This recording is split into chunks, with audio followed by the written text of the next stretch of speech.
Welcome to Deep Dive, the first created AI podcast on software development, brought to life by CEO's leadership with over 20 years of experience from our CEO and partners in strategic digital nearshoring and much more. From Mexico and Latin America, we're here to share insights from working with one of the world's most demanding markets, the US. If you're looking to improve the performance of your development team, make them more efficient and culturally aligned, you're in the right place. Get ready for expert tips and strategies designed to take your tech team to the next level right here on Deep Dive. All right, let's dive into nearshore development teams. Tapping into global talent, but with the bonus of similar time zones, right? You might think it's all about finding those coding wizards.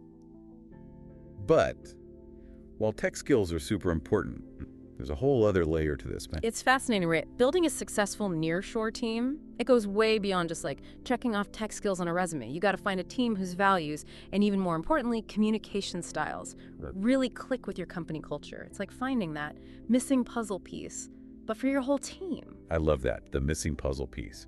And that's where our deep dive comes in.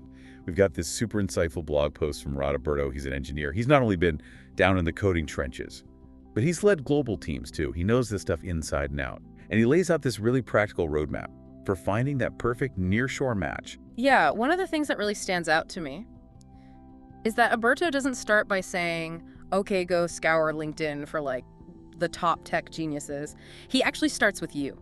Before you even think about evaluating potential teams, he wants you to get crystal clear on your own company's vibe, like the unique way that you do things. So smart.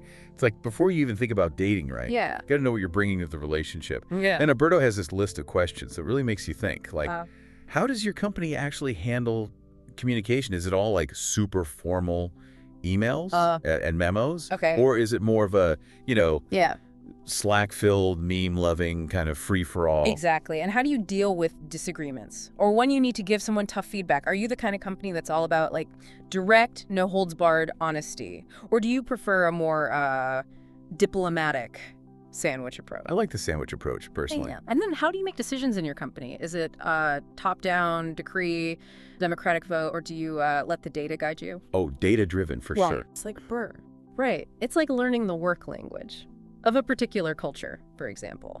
How comfortable are they with receiving direct feedback? Some cultures really value subtlety and like reading between the lines, while others are all about the straight talk. If you have a mismatch there, it can lead to a whole lot of confusion and frustration on both sides. Totally. And that makes me think about something Alberto said about language accents. Sometimes people get really hung up on accents, right? Thinking it's going to be this huge barrier to communication. But he actually points out that it rarely is. What matters is clear, direct communication, regardless of accent. It's about understanding the message, not judging the delivery. Absolutely. You hit the nail on the head. A slight accent, it's rarely an impediment to good communication. In fact, I think focusing too much on accent, it can actually be a distraction, and it can make people less attentive to the content of what's actually being said. Yeah, it's like judging a book by its cover. Or in this case, judging a developer by their accent. You could be missing out on this brilliant mind just because they pronounce a few words differently. Another critical factor is how well that nearshore team can adapt to your company's tools and pace of work. Some companies, they're all about that agile sprint life, while others are much more methodical and process-driven. Finding a team that naturally fits into your flow makes everything so much smoother. Yeah, it's like trying to do a synchronized swimming routine with someone who's never even been in a pool before. You might eventually get there, but it's going to be a whole lot of flailing and splashing along the way. And then there's the skill of active listening, which is so crucial for collaboration. But it's not something that's equally valued in all cultures. Some cultures excel at truly understanding the speaker's perspective, asking clarifying questions, really digging into like the why behind the what. Others are much more focused on just getting the task done. Yeah. And that can lead to misunderstandings. Oh yeah, I know that type. The hear but don't listen crew. You really need a team that's not only hearing your instructions, but they're thinking critically about them, understanding the context, asking those clarifying questions that can prevent problems down the road. It's like you don't just want them to build the house. You want them to understand why you need that extra bedroom, or that, funky skylight. And Alberto talks about how his company, SIO Consulting, actually emphasizes direct developer-to-client communication. It cuts out that whole middleman game of telephone, and it builds trust right from the start. It's pretty brilliant. Yeah, that open communication. Yeah. It builds such a stronger foundation for collaboration. It's not just about avoiding those frustrating, lost in translation moments, but it's about creating a culture where everyone feels comfortable speaking up, sharing ideas, and feeling like they're truly part of the team. So I'm curious, think about those times when you've experienced really smooth, effortless communication at work. What were those unspoken rules, those shared understandings that made it all click? That's a great question. It often comes down to those, like underlying values and how they translate into communication styles. And, that leads us to another crucial aspect that Alberto highlights: teamwork. He really throws that lone wolf coder stereotype out the window. He's all about finding teams that don't just tolerate collaboration, but they actually thrive on it. And not just any kind of collaboration, but the kind that meshes well with your company's specific style. So important to consider how their teamwork style aligns with your own, for example. How comfortable are they working in cross-functional teams where people from different disciplines have to come together and wear multiple hats? Some cultures are very siloed, while others really embrace that kind of fluidity and cross-pollination of ideas. You want a team that not only knows how to play in the sandbox together, right? But they also understand which toys are for sharing and which ones are, let's say, personal projects. And then there's the big question of how willing are they to integrate with your existing processes and workflows? Are they coming in with the attitude of, this is how WE do things, or are they adaptable and willing to learn how you do things? That can make or break the long-term success of the partnership. Oh, for sure. It's like inviting someone over for dinner. Do they expect you to cook their favorite dish? Or are they open to trying something new, maybe even helping out in the kitchen? You want a team that's excited to taste what you're serving, and maybe even bring a side dish of their own to share. And let's not forget about Agile methodologies. If your company lives and breathes Agile, with its sprints and stand-ups and constant iteration, you need a Nearshore team that can not only keep up, but thrive in that kind of fast-paced, collaborative environment. Absolutely. Alberto actually tells this awesome story about a Nearshore team that integrated so seamlessly with the client's team. Even though they were working remotely, it felt like they were all in the same room, just vibing and coding together. That's the dream, right? Yeah. That seamless, effortless collaboration, even across borders. Yeah, it really highlights the power of finding a team that shares your values and is genuinely excited to adapt to your way of working. It's like those puzzle pieces that just fit together perfectly, creating this complete and beautiful picture. Speaking of beautiful pictures, think back to a time when you were part of a team where everything just clicked. What was it about that team that made it so special? What were those intangible qualities that made the collaboration so effortless and enjoyable? Reflecting on those positive experiences can give you such valuable clues about what you should be looking for when building your own dream Nearshore team. It's like channeling your inner Marie Kondo and asking yourself, does this team spark joy? Because when you find that team that does, you've struck gold. And speaking of striking gold, Alberto brings up another fascinating point: problem solving. It's not just about fixing bugs, right? It's about how the team approaches challenges, which can be heavily influenced by their cultural background. You don't want a team that just slaps a Band-Aid on a problem. You want them to understand the root cause and come up with a solution. That prevents it from happening again. It's like you don't just want them to fix the leaky faucet. You want them to check the pipes and make sure that the whole plumbing system is in good shape. So true. You want a team that's not just solving your problems, but solving them in a way that feels natural to both sides, in a way that respects everyone's values and communication styles. And I think that's where understanding those cultural nuances becomes so critical. You're exactly right. For instance, think about their approach to problem solving. Are they the kind of team that proactively speaks up when they see potential issues? Or do they wait for instructions before taking action? It's that classic, early bird gets the worm. Ooh. Versus better safe than sorry debate. I guess it really depends on your company's style, right? Some companies thrive on that go-getter proactive energy, while others prefer a more measured and deliberate approach. Exactly. And then there's the question of growth mindset.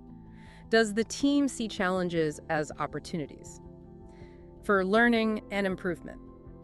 Or do they view them as failures to be avoided at all costs? that whole idea of failing forward, embracing those bumps in the road as valuable learning experiences. But that concept, it doesn't resonate equally across all cultures. Some cultures are much more comfortable with experimentation and risk-taking, while others prioritize stability and predictability. And finally, consider their approach to collaborative problem solving. When they hit a roadblock, do they huddle together as a team, brainstorming ideas, bouncing solutions off each other? Or is it more of an every person for themselves mentality, where everyone tries to solve the problem in isolation? It's like the difference between a well-oiled machine, where all the gears are working together smoothly, versus a bunch of loose parts clanging around, hoping to accidentally create something useful. You definitely want that well-oiled machine, especially when you're building software. That's a great analogy. The key takeaway here is that you want a team whose problem-solving style aligns with your company's culture. It just makes for a much smoother and more enjoyable collaboration. And speaking of enjoyable collaborations, Alberto has this great story about a developer on a nearshore team who spotted a potential roadblock early in a project. And instead of waiting for instructions or panicking, this developer proactively brought it up with the team and started working on a solution. Talk about a rock star. Really demonstrates that initiative and ownership that you want to see in a nearshore team. It shows they're not just there to clock in and clock out. They genuinely care about the project and want to see it succeed. They're invested in the outcome, not just going through the motions. It's like they're not just building a house, they're building a home. And speaking of building something lasting, that brings us to another key point Alberto emphasizes. Long-term alignment. He's not just talking about getting the project done. He's talking about finding a team that's in it for the right reasons. A team that shares your company's values and vision. It's about finding a team that believes in your mission and is excited to be part of the journey, not just checking tasks off a list. Yeah, it's about finding a team that sees this as a partnership, not just another gig. It's like, do they just see this as building a house, or do they get excited about the family that's going to live in it? Exactly. Yeah. And that shared sense of purpose makes such a difference in the quality of work and the overall experience. Alberto has actually built partnerships with some of his clients that have lasted for over a decade. That's a testament to the power of finding that true alignment of values and goals. A decade. Wow, that's like finding your soulmate in the world of nearshore development. So let me ask you this. Think about your ideal work relationship. What are those qualities that make it feel like more than just a job? What makes it feel like a true partnership where everyone is excited to come to work and contribute their best? Those are the same qualities you should be looking for. When building a nearshore team, it's about finding a team that shares your values, understands your goals, and is just as passionate about the work as you are. It's about finding that team that just gets you the same goal. Yeah. And when you have that shared sense of purpose and that foundation of trust and respect, you can achieve amazing things together. Couldn't have said it better myself. And that, my friend, is the essence of building a dream team across borders. It's not just about finding skilled developers, it's about finding a team that shares your values, understands your vision, and can seamlessly integrate into your company culture. It's about finding that perfect blend of technical expertise and cultural compatibility, that magical mix. That makes the collaboration feel effortless and enjoyable. And speaking of enjoyable, I'm really enjoying this deep dive with you. Me too. Yeah. You know, as much as we've been talking about building nearshore teams, I think a lot of these insights, they apply to any team, whether they're across the globe or across the hall. That's a great point. Building a strong team, any team really, it comes down to finding those people who not only have the skills, but also the personality, the values, and the communication style that complement your own. It's about creating a team where everyone feels valued, respected, and empowered to do their best work. Absolutely. And when you find that team, that dream team, it's like magic. The collaboration flows effortlessly, the ideas spark, and the results speak for themselves. It really is magical. Yeah. So before we wrap up this awesome deep dive, let's leave our listeners with something to ponder. Think about the teams you're currently a part of, whether at work, in your community, or even in your personal life. What could you do to improve the cultural alignment within those teams? What steps could you take to foster a deeper sense of trust, respect, and mutual understanding? Those are fantastic questions. And you know, sometimes even small changes can make a big difference. It could be as simple as making time for more social interaction, establishing clearer communication protocols, or simply being more mindful of the different communication styles and personalities within the team. Yeah, it's about creating that environment where everyone feels safe to be themselves, to share their ideas, and to contribute their unique talents and perspectives. Because when everyone feels heard and valued, that's when the real magic happens. And that's what building dream teams is all about. Absolutely. Well, folks, we've reached the end of our deep dive into building dream teams across borders. We've covered a lot of ground today, from cultural compatibility to communication styles to long-term alignment. And I hope you've surfaced with some valuable insights and a renewed appreciation for the power of finding that perfect match. It's been a pleasure sharing these insights with you today. And remember, whether you're building a nearshore team, a local team, or any team for that matter, finding that cultural alignment is key to unlocking your team's true potential. Thanks for joining us on this deep dive. We'll catch you next time. Thank you for joining us on Deep Dive. At CEO, we specialize in helping tech companies build high-performance, dedicated teams with skilled talent from Mexico and Latin America. With over 2 decades working in the U.S. market, we're here to truly help you improve and scale your development capacity. If you're ready to expand your team with trusted, skilled, and easy-to-work-with software developers, remember, we're your strategic nearshore partner. Looking forward to diving deeper with you in the next episode of Deep Dive.